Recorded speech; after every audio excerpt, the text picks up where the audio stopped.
It's Tuesday, March the 30th, and I'm John Kicklighter, currency strategist for DailyFX.com, here to give you the FX market wrap-up and an outlook for the coming 24 hours of trading. Today's price action was relatively volatile. You look at some of the currencies at the higher and lower ends of the yield curve, and you're seeing that there was a bit of a shake-up, but it wasn't a clear move towards direction. We don't have a lot of the follow-through that we had on yesterday's moves or even last week's moves. So we're still, it's kind of lightning in a bottle situation. We're seeing all this activity, but it's not giving us any clear direction, and that's exactly what we should expect when we're not seeing a clear development in the major fundamental themes.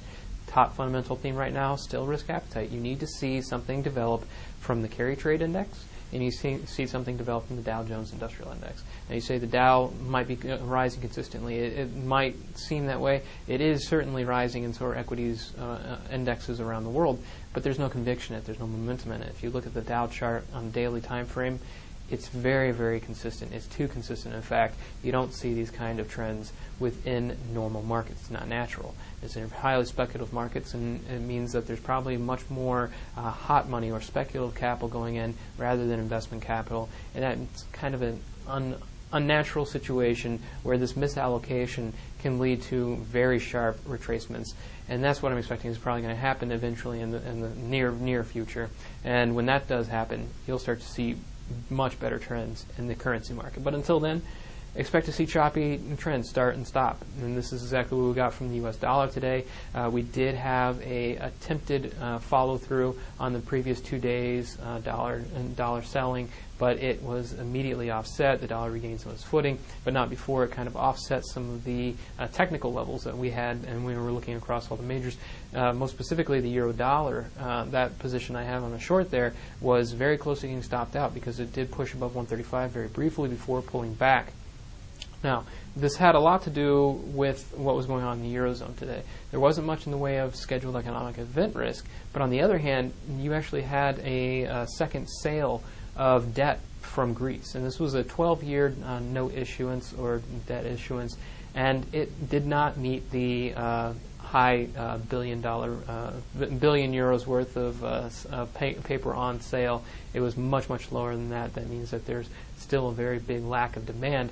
Certainly does not encourage with a otherwise fragile situation there. And also we saw that 7-year sale of 5 billion euros worth of debt yesterday, the first day of active trading, is already taking a tumble. And we're also seeing that existing debt is declining, as well as credit default swaps are starting to rise on this debt. So there is still a lot of fear in Greece. We have to see how it develops going forward, but I'm pretty confident that this is going to be something that's going to continually going on. They're probably going to end up in a situation going forward where they're not able to access market rates, and if they do, they're not going to be able to finance them. So this is, I think, inevitably going to end with perhaps some kind of bailout with the IMF and the Eurozone, the European Union, which they've already established. But the IMF is now starting to suggest that it's going to come up with contingencies and all the little details that go along with this kind of aid, which is what we really need to see if it's financially feasible. If it's not even financially feasible, then the situation in Greece is a lose-lose. So keep your eyes on those details. It's kind of nitpicky, but I'll keep updating you with each day. Aside from that, the U.S. dollar had some scheduled event risk to work with. The S&P Case-Shiller housing index, year-over-year figure, actually contracted only 0.7%. This might not seem very good because the past 2 or 3 years have actually been in contraction, but it was the smallest contraction since January 2007. So we are seeing that improvement in trend, just like everything else. Just like growth, just like employment, just like personal consumption, you're seeing an improvement in trend, not necessarily an improvement in overall expansion just yet. But it's getting to that point. We're almost to the positive reading, which is going to be very interesting when we do start seeing that positive growth. But expectations for the U.S. housing market are relatively low because of the situation you have with credit, as well as the high level of inventory still in the market. So we'll have to see that really be absorbed before prices start building up going forward. Now, that was the extent of today's event risk, or scheduled event risk at least.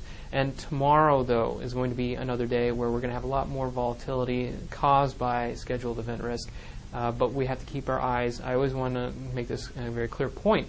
You need to keep your eyes on the larger fundamental themes. If they start to develop, then your price action starts to develop, and you're getting a trend that's developing, and it perhaps has much greater probability of follow-through than anything you're going to see on the economic calendar. So if you're just looking at an upcoming event release and you're already in a trend and you're not going to know why because you're focusing on the wrong thing. So always take the bigger picture theme first and then whittle it down to the smaller, shorter term indicators. But as for indicators, what to watch starting in the afternoon session today, late in the U.S., early in the Asian, you're going to have the release of the UK GFK Consumer Confidence Report, good for short-term volatility.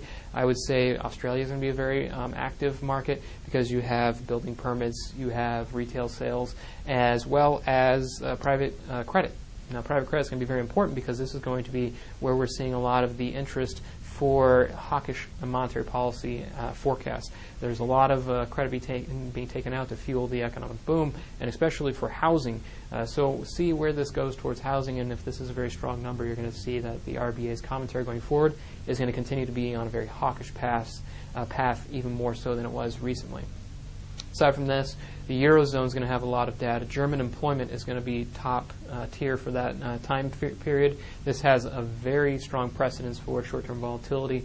It also is very meaningful for the largest economies in the European Union's region. The economy there is very dependent upon how the domestic consumer is really developing, because right now exports are not very strong.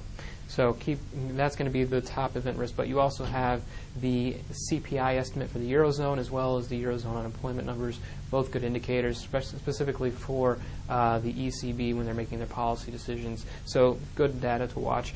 And for the U.S., factory orders is perhaps the more market-worthy and ingrained figure.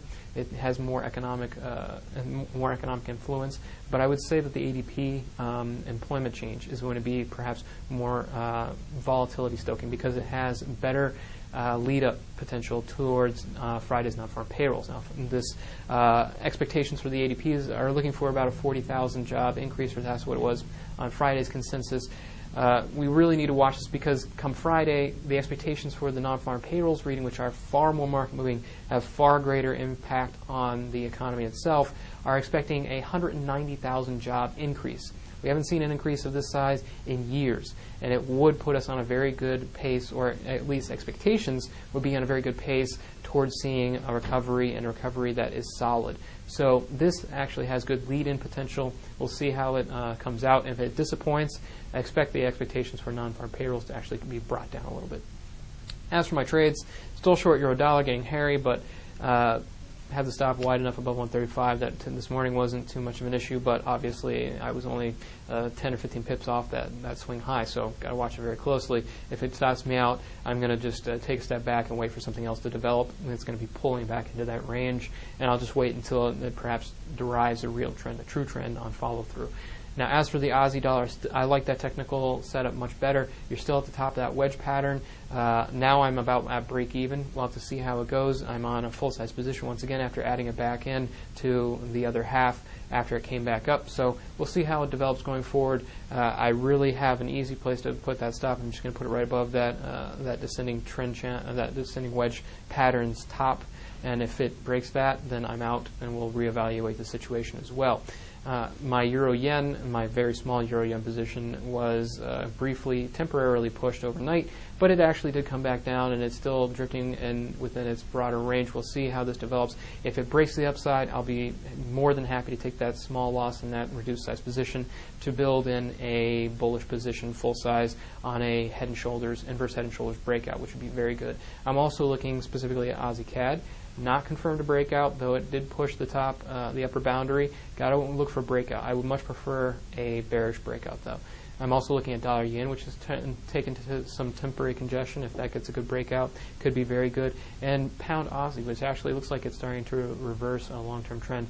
That, depending on how active I want to be and how much time I have to dedicate to watching the market, that's something you need to watch because it's very volatile. But if you want to read more about my and my colleagues' analyst picks, you can come and visit us at www.dailyfx.com. But until then, we'll talk to you tomorrow, and good luck trading out there.